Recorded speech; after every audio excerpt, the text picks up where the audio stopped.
Buenas noches, gracias por estar del otro lado, un nuevo Ciudadanos con el plantel de siempre. Pico, Walter, ¿Cómo le va? Rosario, Vanessa, buenas noches. Buenas noches. Bueno, hoy tenemos un invitado muy especial en el primer bloque, le agradecemos la gentileza. Buenas noches, José Ignacio de Mendiguren. ¿Qué tal? ¿Cómo están? Diputado nacional Frente Renovador, hombre de la Así Unión es. Industrial. Bien. La primera pregunta va por ese lado. Sí. Ayer tuvieron la visita del candidato presidencial Sí. Alberto Fernández. ¿Qué sensación le quedó a la gente de la Unión Industrial? Bien, por lo menos veníamos de un acto muy importante que había tenido Alberto con el presidente de la UIA, con Miguel Acevedo en Tucumán, 2 semanas atrás, y donde hubo una definición política muy importante de que hacia adelante el gobierno salía con una alianza con la producción. Todos sabemos que cuando en el 2001 hubo que hacerse cargo de la crisis, de la explosión de la convertibilidad, existió la misma decisión política. Yo fui el primer ministro de producción que tuvo la Argentina, yo era presidente de la UIA, y pasé a ministro de producción porque tenía que ver con ese gesto político.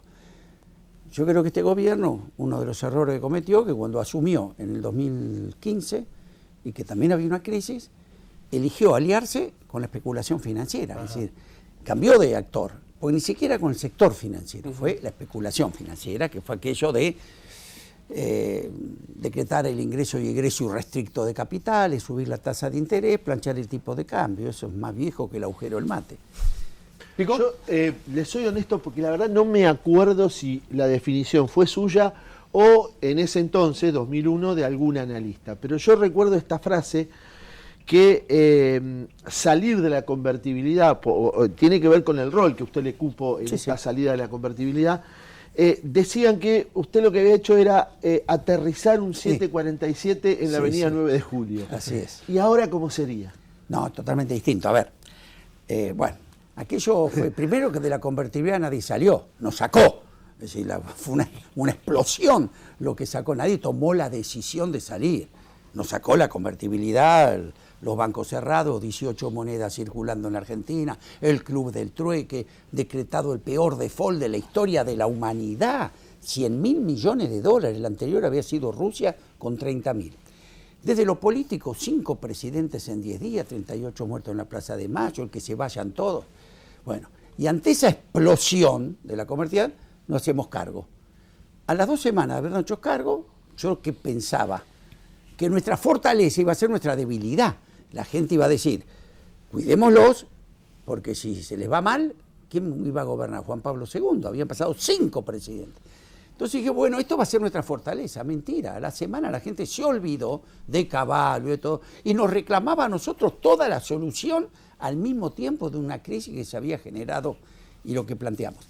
Entonces yo, ¿qué dije en aquel momento? Porque la gente nos reclamaba de los detalles. Entonces yo dije, miren, veníamos todos en un avión, ¿correcto? La tripulación se tiró en paracaídas y renunció el gobierno. Nosotros éramos pasajeros, nos hicimos cargo cuando caía.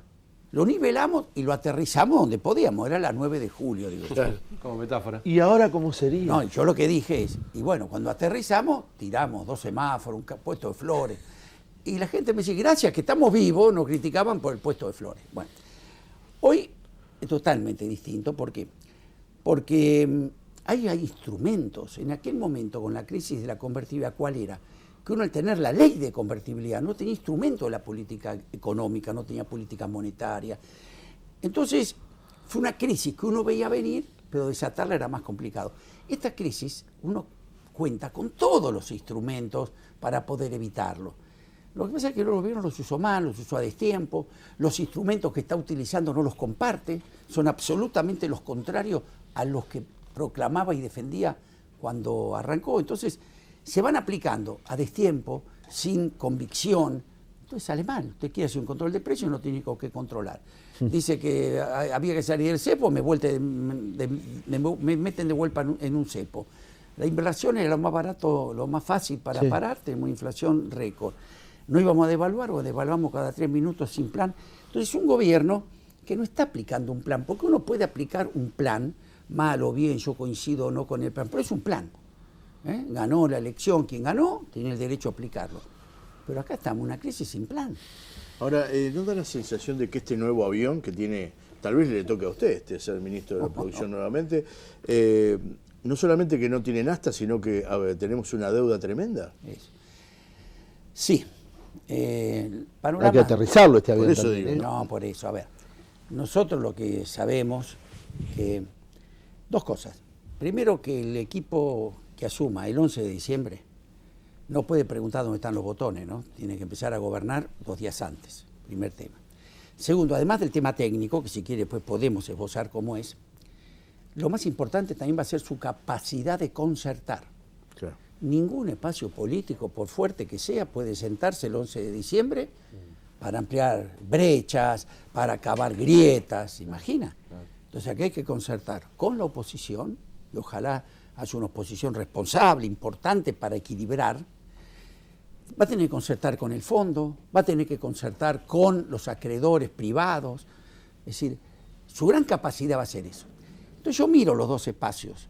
El espacio del oficialismo de hoy, si algo ha demostrado su incapacidad para concertar, choca todas las relaciones. Y este espacio que hoy nosotros integramos como Frente Renovador, con diferencias, matices, es una coalición que lo que demostró, que nadie apostaba mucho, ¿no?, su capacidad de concertar. La expresidenta hoy se respalda en gente que la han enfrentado, y fuerte, Alberto Fernández, Sergio Massa. Eso es como un nivel de poder también ideológico, como Pino Solana, no sé, Vicky Donda. ¿Qué quiere decir esto hasta acá? Ahora vamos a responder por lo técnico, ¿no?, de cómo salimos. Pero en capacidad de concertar, creo que queda claro, que hay preparación. ¿Quién tiene más capacidad para esa concertación? Rosario. Sí, usted ha sido muy crítico también del último gobierno de Cristina Kirchner y ahora, bueno, se va en este Frente de Todos. Una de los mayores problemas que, bueno, en realidad de las justificaciones que dice este gobierno respecto a cómo salir de esta crisis tiene que ver con la herencia. Bueno, ahora que está usted integrando el Frente de Todos, también lo he escuchado decir que el verdadero enemigo viene a ser, más allá de las grietas, el subdesarrollo, ¿no? Y desde ahí se impulsa, bueno, yo creo que eso tiene que ver, esta reunión en Paraguay, esta especie de pacto social que busca Fernández entre el sector de los trabajadores, los industriales y en este caso la política y el Estado. ¿Cómo se lograría que los trabajadores recuperen su poder adquisitivo y bajar la inflación? ¿Cómo no? Primero es cierto, yo con la expresidenta tuve una excelente relación como presidente de la Unión Industrial, de respeto mutuo, trabajamos muy bien, y después tuve diferencias. ¿Pero por qué? Diferencias porque a lo mejor fueron con Guillermo Moreno, donde creo que en vez de promover la inversión no lo hicimos bien, porque como creo que a un problema que era menor en su momento, en el 2014, le tiramos con un cepo que era como un misil a un mosquito, digamos, ¿no? Y esto desequilibró, pero en lo que sí coincidimos, que lo que hay que hacer es recuperar los motores, que nos fue muy bien desde el año 2003 al 2011, 2012, que era tipo de cambio competitivo, baja inflación y superávit fiscales. ¿Cómo le fue a la Argentina en ese periodo? La industria creció el 110%. Acumulamos reservas genuinas, no esta que ninguna es nuestra, ¿no? Nos desendeudamos con el fondo, etc. Bueno, tuvimos diferencias. Hoy hemos aprendido, que esto es lo importante. A mí me gusta el que se equivoca y aprende, no el que viene a probar cómo se maneja un gobierno. Recuerden que nosotros escuchamos a un ministro de Energía, después que aplicó las tarifas, bueno, estamos probando, dijo, y retrocedo. Bueno, uno aprende a manejar un avión en un simulador, no se sube a un 747, 300 pasajeros atrás y arriba de los 13.000 metros dice, le estamos tomando la mano. Bueno, esto es lo que hizo todo este gobierno, pruebo, paro, pruebo. Bueno, entonces eso es hacia atrás, sí, reconocemos nuestras diferencias, hemos logrado los acuerdos y con esas experiencias no vamos a repetir los errores, vamos a repetir y profundizar la etapa positiva de ese plan.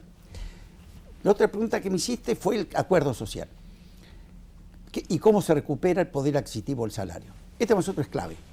Pero no porque es clave, es como digo, yo soy industrial. Y si no tengo poder adquisitivo, no vendo nada. Frondizi decía, nadie compra una máquina para producir lo que no vende.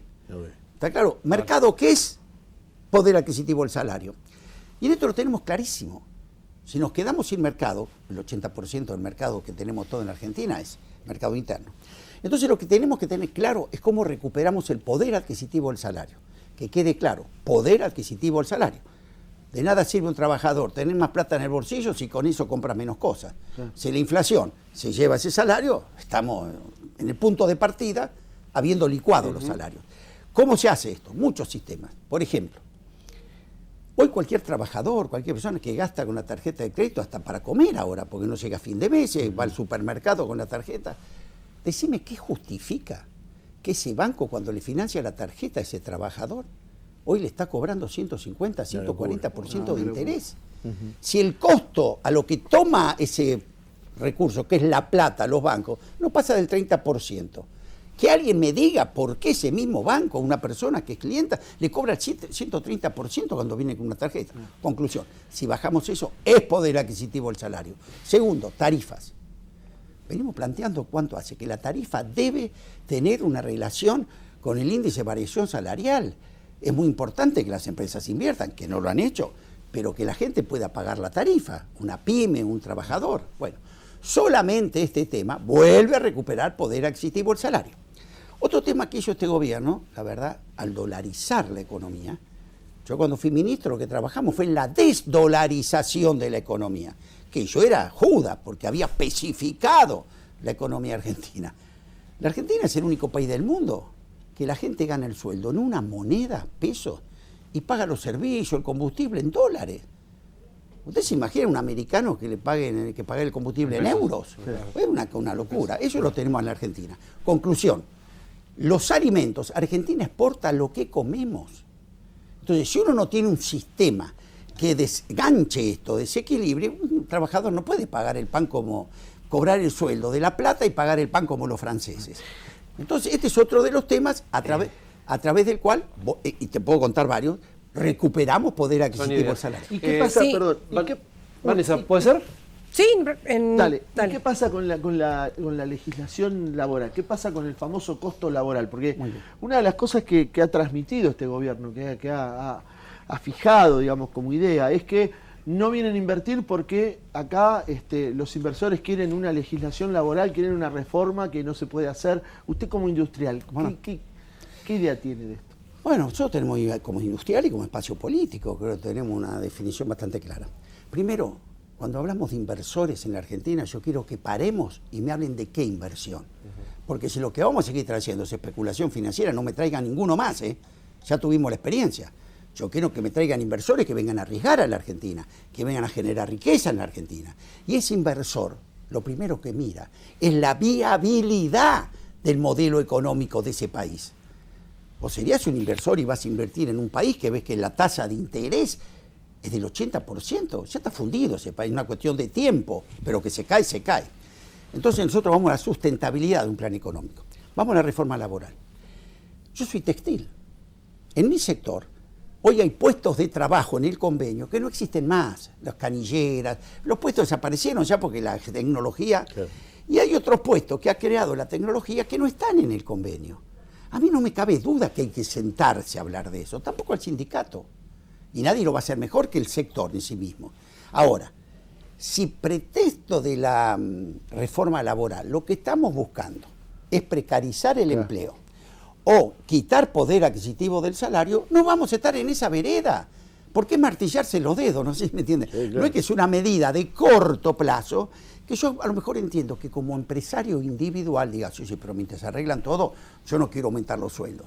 Pero como colectivo, desde el espacio de la política, que es la que tiene que armonizar los intereses, no me cabe duda que tenemos que pelear por el mejor poder adquisitivo. Breve, Vanessa. Hoy escuchaba un poco declaraciones también de, obviamente, compañeros suyos de la UIA hablando de que la capacidad ociosa que hoy tiene la industria es muy elevada. Creo que era cerca como del 60-70% la capacidad 40% ociosa. De las máquinas están tapadas. Bueno, ¿y cómo se hace para recuperar ese 60% que queda entonces ahora allí? Bueno, lo primero es un plan económico. Este gobierno se ha carecido es de plan. Uno no puede hacer una propuesta seria si no está coordinada la política monetaria con la política fiscal, con la política de ingresos. Fíjense que hizo el gobierno que pasó anterior. Nunca tuvo un plan. Ni siquiera pudo coordinar las dos políticas más importantes, que es la política monetaria y la política fiscal. Fiscal es cuando uno gasta y la monetaria, la plata que circula. Tenían una política monetaria, Sturzenegger, para ponerle nombre, restrictiva, y una política fiscal expansiva. ¿Qué quiere decir? Esto es una torpeza, como querer en un auto apretar el freno y el acelerador al mismo tiempo. No coordinaron ni esa. Entonces, lo nuestro es un plan. ¿Qué tiene el plan en el primer tema? Tenemos que cortar la inercia inflacionaria. Para cortar la inercia inflacionaria es que nosotros hablamos de un acuerdo. De un acuerdo que haya previsibilidad por lo menos por 6 meses y que todos confiemos de que la inflación va a la baja. a través de acuerdos. Y después tenemos otro instrumento, que es el de mediano y largo plazo, que es el Consejo Económico Social. Son dos cosas totalmente distintas. De Mendiguren, muchas gracias por haber venido, que tenga buenas noches. A ustedes, y saben que esperamos además, que ese espacio, yo estoy en La Plata, de que en esta transformación de un modelo productivo con una nueva alianza, lo que necesitamos es que el gobierno nacional, el gobierno provincial y el gobierno municipal puedan trabajar juntos, porque es la única forma de cortar esta racha de una Argentina que cada 5 años vuelve a caer en crisis. Gracias por haber venido. A ustedes. Normal, ¿eh? Y a ustedes quédense, ya está Florencia Saintud, candidata a la Intendencia por el Frente de Todos, para charlar con nosotros. Ya venimos.